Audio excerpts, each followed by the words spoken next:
Stop being dramatic, my dad said, his voice flat, almost bored. We can't afford to keep paying your bills just because you messed up your own life. The word messed echoed louder than the beeping machines around me. I lay there staring at the cracked ceiling tile above my hospital bed, my leg wrapped in white, my ribs burning every time I breathed. Outside my room, someone laughed softly. Inside, my world felt like it had been quietly shut off. Funny how pain sharpens memory. Funny how betrayal doesn't always scream. Sometimes it whispers. Hey everyone, my name is Avery Collins. And this is the moment my family decided I was no longer worth the cost. The accident wasn't my fault.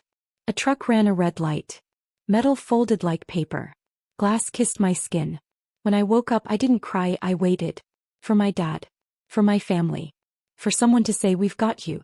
Instead, he stood at the foot of my bed, arms crossed, already distant. "Insurance won't cover everything," he continued. "You're an adult. You'll figure it out." I remember nodding. Not because I agreed, but because arguing hurt more than my broken bones.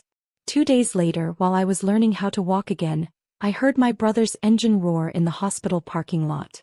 A brand new car. Tiny. Loud. Alive. Dad laughed that day. I didn't. Something inside me went quiet.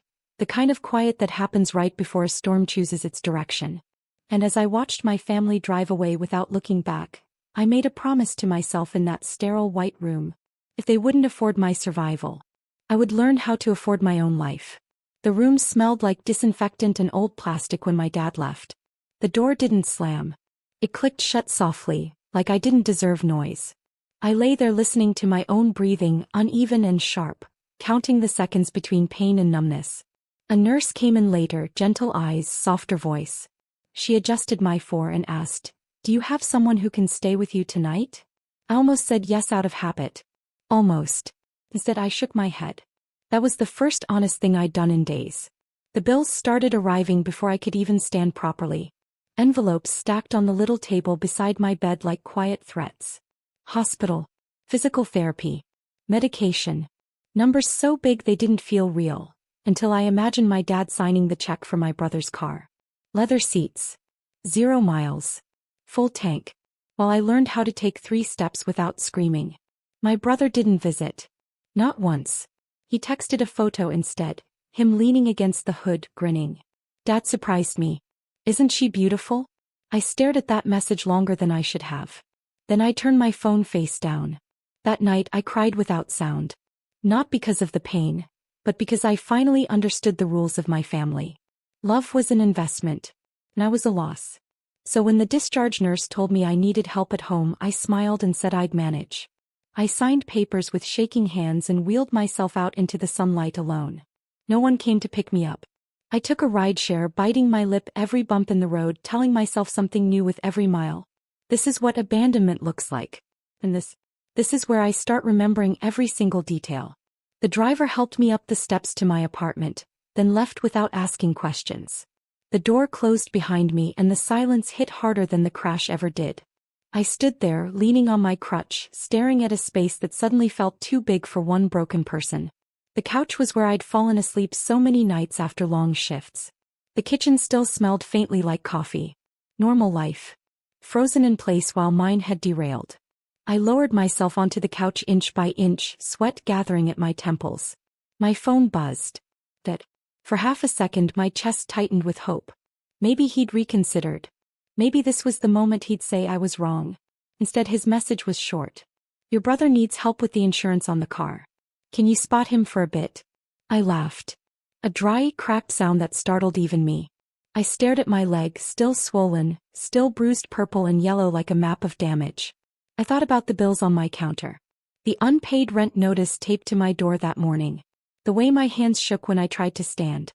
And still, they were asking. I typed back slowly. "I can't." 3 words. "Come. Honest. Final." The reply came fast. "You've always been selfish, Avery." That one hurt. Not because it was true, but because it explained everything. I put my phone down and closed my eyes. The pain pulsed through my body in waves, but beneath it something else was forming. Harder. Colder. Clear. If I was selfish for choosing survival, then survival would be my only loyalty from now on. And somewhere between the ache in my bones and the quiet of that empty apartment, I stopped waiting for them to change. The days blurred into a routine built around pain management and stubborn pride. Wake up. Pills. Crutches. Repeat. Every movement reminded me of what I'd lost, and what no one had bothered to protect. I called my employer from the couch, my voice steady even when my hands weren't. Medical leave. Reduced pay. Temporary replacement. Each sentence felt like another door quietly closing. By the end of the week, I sat at my kitchen table with my laptop open, bills spread out like evidence. I didn't cry. I calculated. Rent. Therapy. Food. Electricity. I sold things first. Jewelry I'd never worn. Camera I loved. Small pieces of myself traded for time. When that wasn't enough, I swallowed my pride and applied for remote work. Anything I could do from a chair, through pain, through exhaustion. Rejections came quickly. Then silence. One night, around 2 a.m., my brother posted another photo. Him and Dad smiling beside the car under showroom lights. Caption: hard work pays off. I stared at it until my vision blurred. Hard work. Not the kind that leaves you learning how to walk again. Not the kind that teaches you how alone you really are. I closed the app and opened a blank document instead. Started listing what I could do. Feels I'd ignored. Ideas I'd been too tired to chase before. Pain has a way of sharpening focus. By morning I had my first client. Small. Almost nothing. But it was mine. As I sent the invoice, my leg throbbing, spine aching, I realized something quietly powerful. They had chosen who mattered. And I was choosing who I would become. Work became my anchor. Not because it was easy, but because it was honest. Every dollar I earned came from hours I fought through pain to survive. I worked from the couch, then from a chair, then standing when my body allowed it. Physical therapy in the mornings. Deadlines at night. Ice packs replaced pillows. Coffee replaced sleep. No one clapped. No one noticed. And somehow, that made it stronger. Months passed without a call from my dad. Not to ask how I was healing.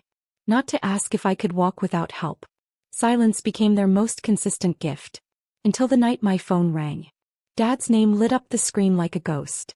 I answered, not because I missed him but because I wanted to hear who he was when he needed something.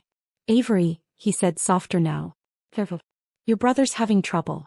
The payments, they're more than we expected. I said nothing. We thought, he continued, since you're working again, maybe you could help. Just until things stabilize. I looked at my calendar. Every square filled. Therapy sessions. Client calls.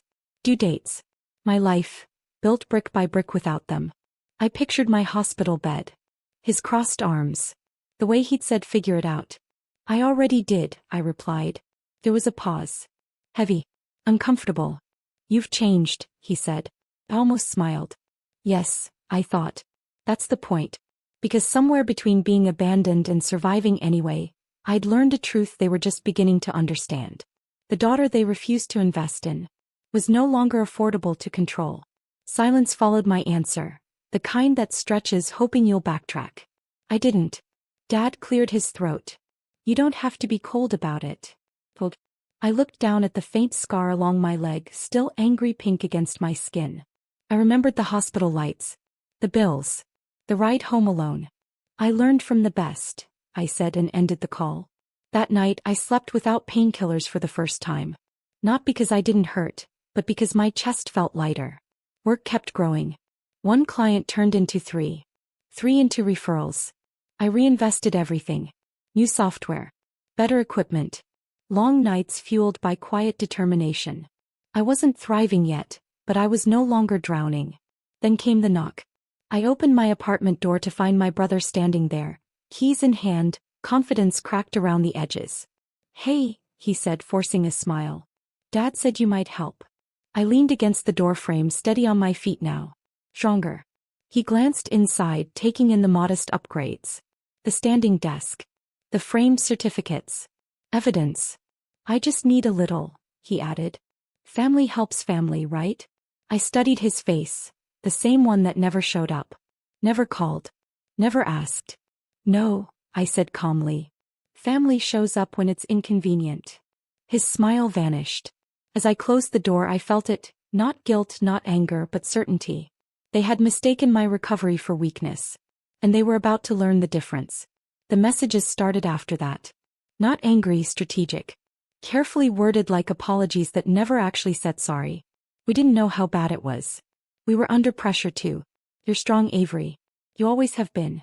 I read them without replying. Strength, I'd learned, was the word people used when they didn't want to help. A week later, Dad asked to meet. Coffee. Neutral ground. Like this was a negotiation. He looked older when I walked in. Smaller. The confidence that once filled every room had thinned. He talked about stress, about mistakes, about how families lose their way sometimes. I listened. Calm. Unmoved. Then he finally said it. We need you. Not I'm sorry. Not I failed you. Just need. I took a breath and told him about the nights I slept sitting up because lying down hurt too much. The ride home alone. The first invoice I'd sent while my hands shook from pain. He didn't interrupt. I didn't break because you left, I said. I broke because you stayed gone. When I stood to leave, he reached for my hand. A reflex. I stepped back. If this ever happened to you, I said quietly, say same in the comments. His eyes filled. Mine didn't. Because forgiveness isn't free. And some debts come due in silence. The cafe door closed behind me with a soft chime. No dramatic exit. No final speech. Just air, cool, clean earned. I walked to my car slowly, not because I was in pain anymore, but because I wanted to feel every step. The ground under my feet. The balance in my body. The strength that had come back without their permission. My phone buzzed once more that night. Dad, if you ever change your mind. I didn't open it. Weeks passed. Then months. My work crossed a line I'd once thought impossible. Steady income. Security. Choice. I moved to a better place. Bigger windows. More light. A life that didn't echo. Sometimes people ask if I regret not helping them. I don't. Because forgiveness that's demanded isn't forgiveness. It's control wearing a softer face. They couldn't afford my hospital bills. They couldn't afford my recovery. And now, they couldn't afford the cost of what they broke. I didn't win by hurting them. I won by becoming unreachable. By building a life that no longer needed their approval, their money, or their apologies. And the quiet truth is this. I didn't leave my family. They left me first.